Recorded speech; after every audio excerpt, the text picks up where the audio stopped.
Let's get into the details of the Cajun fried fish. I'm using hearts of palm that you could get from any grocery store. You want to make sure you split it down the middle and smash it with a fork and keep it together as much as possible. You're going to use your vegan fish sauce or some nori and season it with my amazing Cajun seasoning and allow that to sit for at least 30 minutes.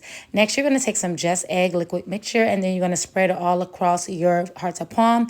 Then you're going to take some pre-seasoned fish batter and you can use any brand you like. Some of these are super salty, so I highly recommend that you add another cup or half a cup of cornmeal self-rising flour to it as well. You're going to make sure you season both sides and you want to get your oil up to about 360 degrees and give it a nice fry. Try to keep those hearts of palm together as much as possible because it will easily break, but once it hits that oil, it stays together. I fry these for about 2 minutes till they're nice and golden brown, then I drain on paper towel. This recipe can also be done with banana blossoms, which I also have in my cookbook.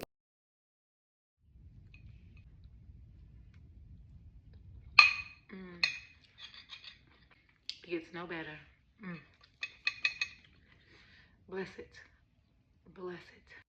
Now, let's stop with the foolishness. I hear y'all on this internet talking about you can't have no greens without me. And baby, hey, you must ain't have my black and white greens. This full recipe you can find in my cookbook. It's so amazing. You click the link in my bio and you'll get it instantly and you will not regret it. We're going to start by chopping our veggies and sauteing them in some oil. Then you're going to add your cleaned collard greens and make sure they're uniformly cut. And you're going to add some vegetable bouillon. If you have my red house seasoning and my Just Magic, use that too. Or you use the seasonings that I tell you in my cookbook. You're going to add some vegan Worcestershire sauce. You're going to add some bouillon and some red wine vinegar and let that cook down for a little bit. And then you're also going to add some cabbage and let that cook some more. And baby, you won't be able to tell me these ain't some of the best greens you ever had. It may not be the holidays, but we sure have Sunday dinner. So let's get into how I make my candied yam souffle. Roasting my sweet potatoes is my second favorite method on how I cook my candied yams. So stay to the end of the video and I'll tell you my #1 favorite way to do it. When I roast it, I cook it for about 45 minutes to an hour and I make sure I poke it with a fork. I add all these ingredients to it and don't fret, I'll make sure I include everything in the description box below. I do love to add nuts to my mix before baking it off for the next 35 minutes. Now, my #1 method of how I make my candy yams is to deep fry them. And if you want the recipe for that, let me know in the comments below. Until then, enjoy this one. Ciao. Hey loves, we're getting ready to make one of the best Southern style beans, and that is lima beans, which is #1. Now, it is not up for debate. If you have a problem with that, go ahead and go argue with your grandma, your auntie, or your mama, because she obviously did not make it right. When you start with this recipe, you're only going to need a few items. You're going to use onion, carrots, celery, bell pepper, and garlic. Saute that in some oil, and make sure you soak your beans overnight. I know there's a thing called a quick soak, but we ain't going to do that because we want to make sure that these beans are absolutely tender. Now, these are completely vegan. We don't have any ham, hock, or smoked turkey tail, but we are going to use a little bit of vegan pork bouillon, or you can use vegan beef bouillon. I like to add in my golden chick seasoning and my red house seasonings. If you do not have them, you are absolutely missing out because they have everything in it that you need. And also using liquid smoke is key. I'll make sure I include the full details of this recipe below. And if you love soul food as much as I do, make sure you check out my vegan soul food cookbook. It's so amazing. And be sure to follow Chef Joya for more delicious recipes. Hey loves, you've been asking for some vegan versions of some Cajun and Creole recipes. So let's get into this easy dirty rice. You're going to start out by making your rice, and I'll make sure I list the ingredients right here. Next, you're going to make your holy trinity, and I love to add some jalapeno to it. And you guys, look at my baby. Look at him. That's my G baby. He's in the kitchen with me. So back to this recipe. After that, we're going to melt some vegan butter. Next, we're going to add in mushrooms. Now, typically, you don't use mushrooms in this recipe, but I like to add it to my vegan meats to make it meatier. And then I'm going to add a little bit of vegan Worcestershire sauce and my red house seasoning. And all the seasoning links are in my bio. Then we're going to add in our vegetable mix with some garlic. Next, we're going to go ahead and add in our cooked white rice. Now, listen, y'all. I know it looked like this rice is wrong, girl. I thought it was wrong too, but it ended up being perfect. I added some thyme to it along with my amazing Cajun seasoning. And baby, I plated it up and added some parsley, and it was absolutely delicious. Make sure you're following me, Chef Joya, for the best vegan recipes. And let me know what you think about this video in the comments below. Ciao. Beans and rice. Rice and beans. I mean, everybody eats rice and beans. It's gonna be the best you ever had. We started by taking our red beans and giving them a nice rinse. And I'm going to do a quick soak, which I add baking soda to the water, bring it up to a boil for about 1 minute, and then let it sit for an hour. Now, the holy trinity is key, which is your bell peppers, celery, and onion. And I'm going to be using a sweet onion for this. And then I'm going to add as many cloves of garlic as I want. And I did about 8 cloves of garlic. Next, I add some olive oil to the pan and my vegetables. And I season it with my Just Magic seasoning because it has everything that you need.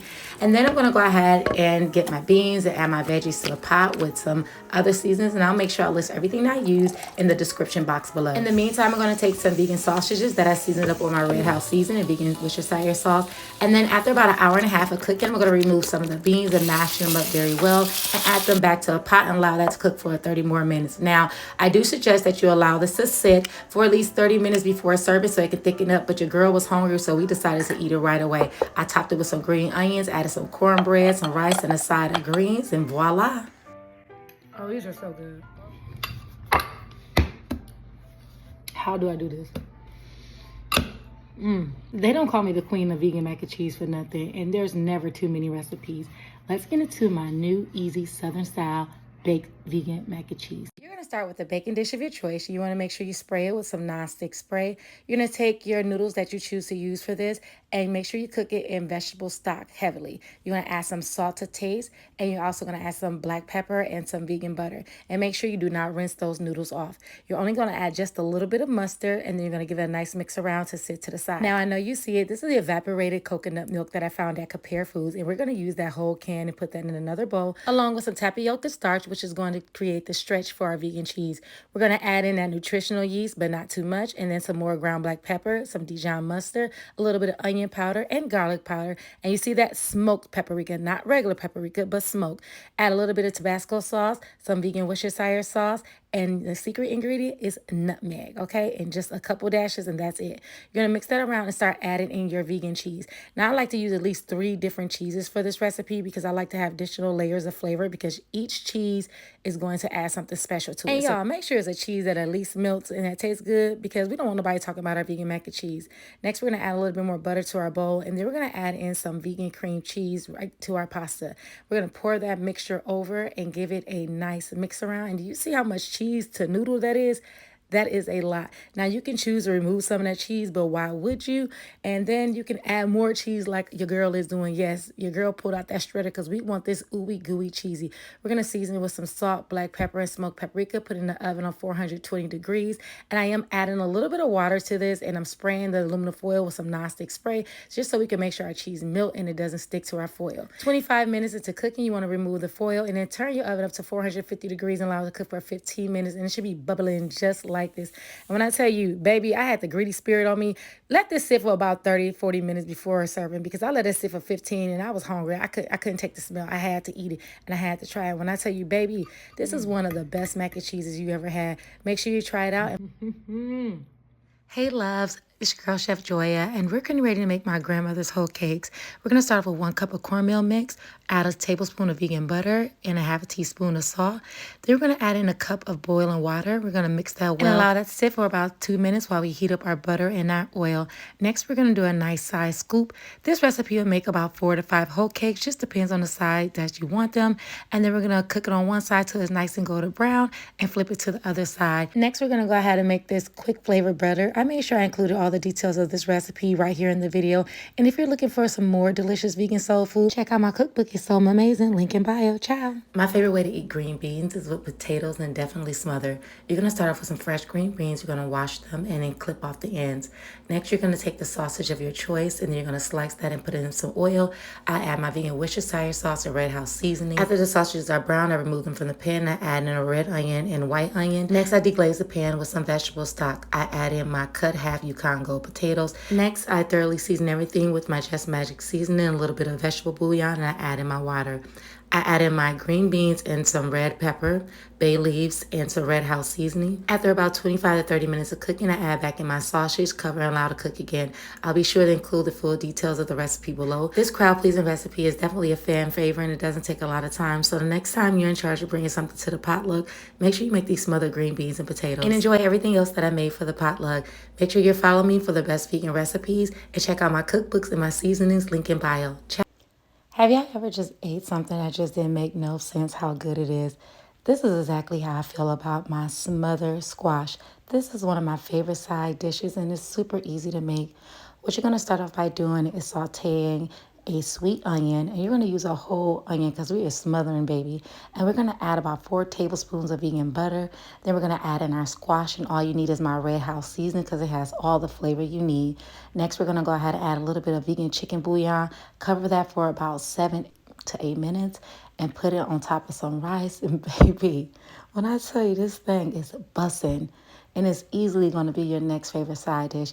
Why don't you try it out and let me know what you think about it in the comments below and share it with someone who will love this. Ciao. You ever had some collard greens so good to make you want to do a little dancey dance? Let me show you how I go ahead and make this recipe. I'm going to start off by using my olive oil, and I'm going to add in some sweet onion and some red onion, garlic, red bell pepper, and give that a nice stir. Now you see this lemon pepper, no salt season. I'm going to go ahead and give that a nice little pour. Then I'm going to add in my washed collard greens. Next, I'll go ahead and add in my amazing Cajun seasoning. You can get that from the link in my bio. Some vegan Worcestershire sauce, red wine vinegar, garlic powder, onion powder, and some vegetable bouillon. Next, I add in my vegetable stock. And I'm going to allow this to cook for about 45 minutes. Next, I'll go ahead and add in my agave nectar. You can also use a little bit of maple syrup and give that a nice turn and let it sit to the side for about 15 minutes. I'm going to go ahead and work on my fried okra. Now, I do love my fried okra whole, so I smash it. And then I sit in a little bit of vegan buttermilk mixture, which is just plant milk and a little bit of apple cider vinegar. Season it with my amazing Cajun seasoning. You could take some chicken fried from the store and you can go ahead and fry them bad babies up in some vegetable oil or peanut oil, whatever oil you decide to use, but make sure it's nice and crisp and serve that up with these lemon pepper collard. Now let me tell you, I got the inspiration from Chef Joe of Grit CLT, and I tasted hers and it was absolutely delicious. And I said, girl, can I get the recipe? She said, nope, but you can go home and make it yourself. And I sure did. I figured this recipe out and it's absolutely delicious. So follow Chef Joya for the best vegan recipes there is and check out my cookbooks. Ciao. Hey loves, it's your girl Chef Joy, and we're getting ready to get into the best homemade banana pudding you ever had, and it's 100% vegan, so let's go ahead and do this recipe from my other mother. We're going to start off by using half the bottle of Jack's egg, 1 2/3 cups of oat milk, 1 1/3 cup of granulated sugar or raw cane sugar.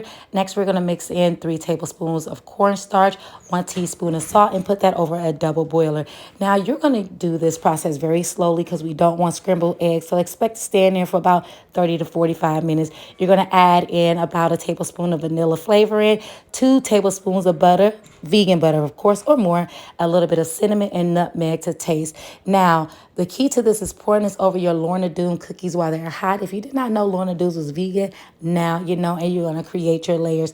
Next, you're going to cover this and put this in the refrigerator overnight. And if you could keep it in there for 12 hours, it is preferred. We're going to make our whipped cream with some heavy whipping cream, 2 tablespoons of powdered sugar, and a teaspoon of vanilla. Pour it over, sit it back in the refrigerator for an hour, top it with some cookies. And when I tell you, this is the best labor of love, you are going to love it. Your mama's going to love it. Your grandma's going to love it. And if you love this recipe, follow Chef Joy. I am going to show you how I make my Southern caramel cake. I'm going to start off by whisking my sugar and vegan butter until it's absolutely smooth. Then I'm going to go ahead and blend in my egg replacement. And for this, I'm going to be using unsweetened applesauce and cornstarch. Next, I'm going to make my vegan buttermilk with some oat milk and apple cider vinegar. Then I'm going to blend in some self-rising flour and my vegan buttermilk until it's well incorporated. Next, I'm going to go ahead and add in some vanilla. And then I'm going to get my 2 pans ready. You want to use 9-inch baking pans. And then I'm going to grease that with some vegan butter and pour my mix, put it in the oven on 350 degrees for about 25 to 30 minutes.